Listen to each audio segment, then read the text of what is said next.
ইফতার, ইফতারি সামনে রেখে দোয়া কবুল হয়। বিশ্বাস হয়? কি সামনে রেখে? সামনে ইফতারি। বসে থাকি আমরা তৃষ্ণায় সারাটা দিন, ছাতি ফেটে যায়। আল্লাহ দেখে, দেখতে দেখতে আল্লাহর একটা সফট কর্নার তৈরি হয়। এটাই সুযোগ কাজে লাগানোর, ঠিক কিনা?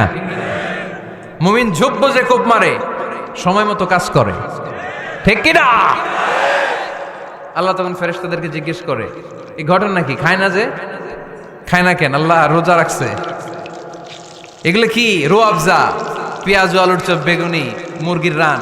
খায় না। খায় না কেন? ওরা যে ক্ষুধার্ত, আল্লাহ আপনার ভয়ে। তাই কি চায়? আল্লাহ আপনার কাছে ক্ষমা চায়। ক্ষমা চায়, আল্লাহ রহমতের দরিয়ায় জোশ খেলে যায়। আল্লাহ তখন বলে, আমারে দেখছে নাকি ওরা? ফেরেশতা